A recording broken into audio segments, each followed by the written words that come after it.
이제 이고은 네. 변호사와 지금 상황과 관련된 이야기를 좀 나눌 텐데, 지금 이제는 이제 증거 조사가 끝났고요. 네.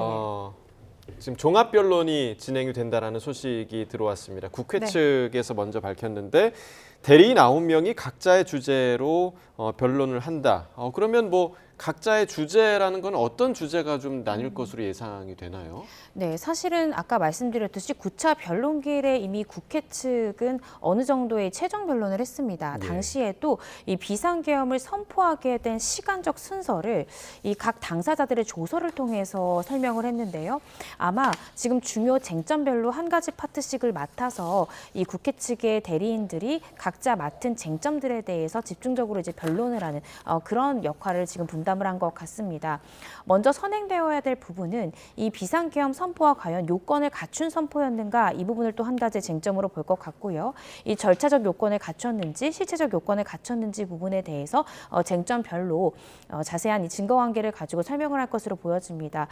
이어서는 비상계엄 선포가 경고성 선포였다라는 것이 윤석열 대통령 측의 입장인데, 네. 국회 측에서는 지난 9차 변론기일 때 이것은 순간적인 결심이 아니라 꽤나 오랜 기간 동안 계획된 계엄이었다라면서 이 관련자들, 특히 김용현 전 장관의 수사기관에서의 조서 일부를 공개하기도 했습니다. 그래서 이 비상계엄 선포될 때까지의 일련의 과정들을 이 관련자들의 진술을 토대로 되게 증거법적으로 굉장히 또 철저하게 입증을 했거든요. 그래서 아마 이 부분에 대해서도 경고성 계엄이 아니라 미리 계획된 것들이다, 이 부분을 또 강조할 것으로 보여지고요.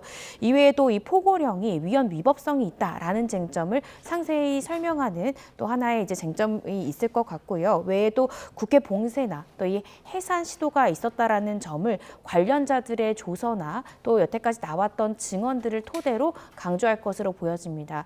이렇게 이 5가지의 쟁점들을 조금 더 세분화할 것으로 보여지고, 세분화된 쟁점을 대리인별로 맡아서 증거관계를 토대로 해서 상세히 설명하는 그런 구조로 나아가지 않을까 싶습니다.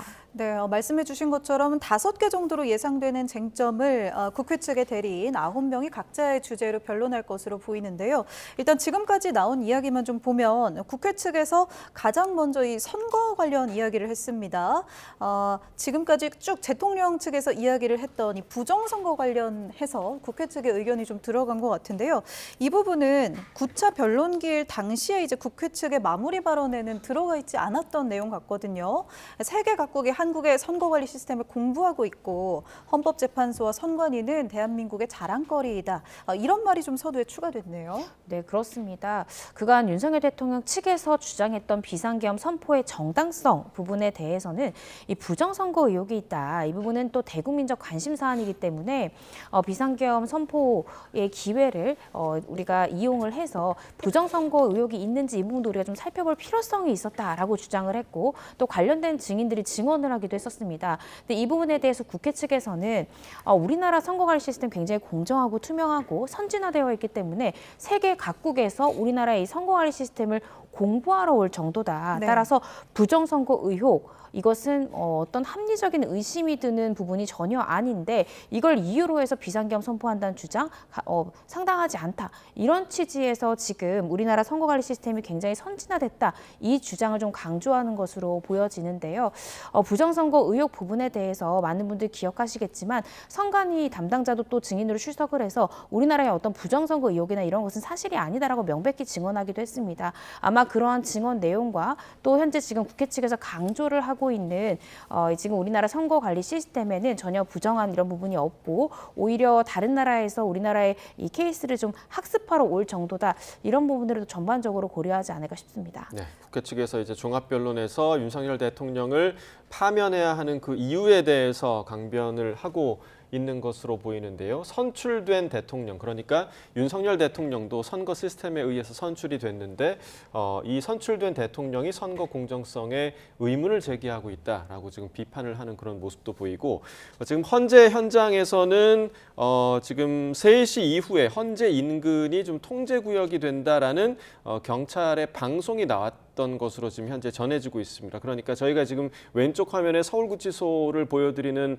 그 이유는 그 헌재 쪽에서 그러한 경찰의 방송이 나왔기 때문에 이제 곧 대통령이 서울구치소에서 출발하는 거 아니냐라는 지금 생각이 들기 때문에 계속해서 서울구치소 화면을 함께 보여드리고 있고요. 네. 자, 계속해서 지금 국회 측의 종합변론이 진행이 되고 이후에 이제 대통령 측의 종합변론이 이어질 것으로 보이는데 오늘이 이제 마지막 변론, 사실상 마지막 변론 기일입니다. 그러니까 주목되는 건 그렇다면 이제 선고기일이 언제 잡힐 것인가. 오늘 모든 순서가 다 끝난 이후에 재판관들이 언제 선고하겠다라고 날짜를 밝힐 수도 있는 겁니까? 그럴 가능성도 있지만 좀 낮을 것 같고요. 이전 선례를 보면 일단 변론 종결된 이후에 평의와 판결 절차를 거치고 결정문을 어느 정도 작성한 후에 선고일로부터 한 2, 3일 전쯤에 선고기일을 지정하는 것이 이전의 선례였습니다. 예. 따라서 오늘 변론을 종결하면서 바로 선고기일을 지정할 가능성보다는 일단 변론을 종결하고 또 양측에서 아마 변론 준서를 제출할 것으로 보여지는데요. 그 부분도 모두 검토한 다음에 평의와 판결을 거쳐서 어느 정도 결론이 이르른 다음에 선고기일을 추후에 이제 고지하지 않을까 싶고요. 그럴 가능성이 가장 높다고 생각이 듭니다. 오늘 이제 윤석열 대통령이 직접 최후 진술에 임할 것으로 보여지는데요.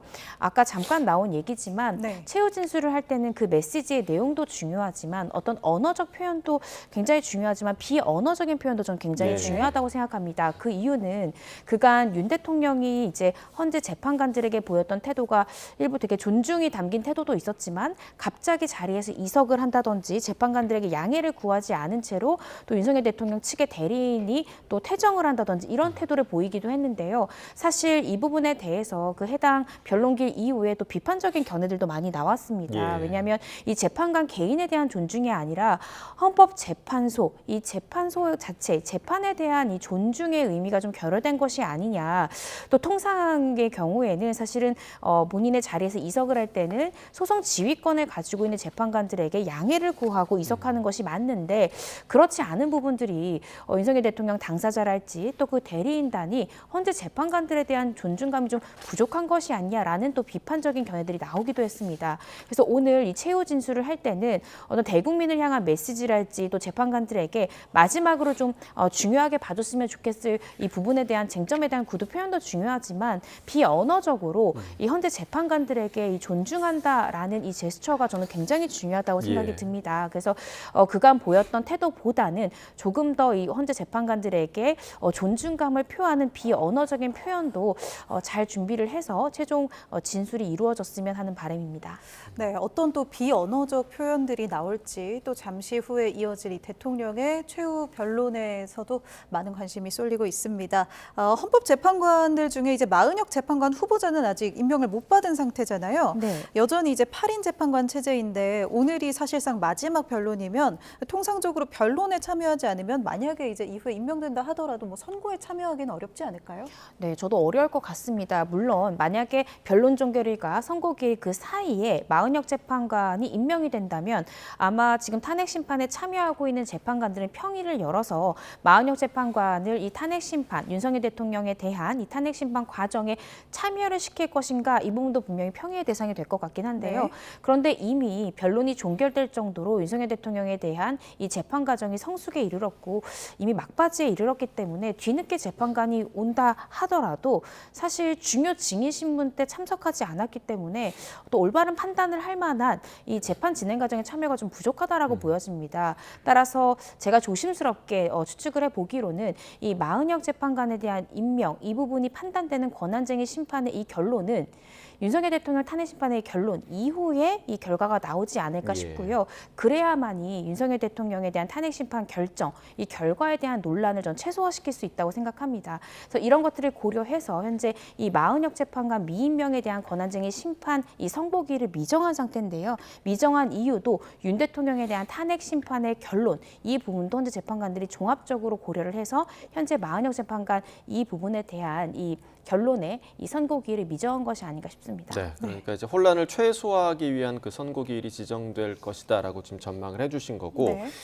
그렇게 되면 이제 재판관 8인 체제에서 선고가 이루어지게 되는데 지금 탄핵의 조건, 그러니까 파면의 조건이라는 게 6명 이상이 찬성을 하면 파면이 되는 거잖아요. 뭐 여러 가지 뭐 인용이나 기각, 각하 여러 가지 경우의 수에 대해서 좀 간단하게 좀 설명을 해주시죠. 네, 현재 8인 재판관 체제입니다. 만약에 3인 이상 이 탄핵에 반대하는 경우에는 이 탄핵 심판 청구에 대해서 기각하는 결정이 내려지고요. 기각이 되면 윤석열 대통령은 직무에 곧바로 복귀를 해야 되는데 문제는 윤석열 대통령이 현재 구속된 상태라는 겁니다. 예.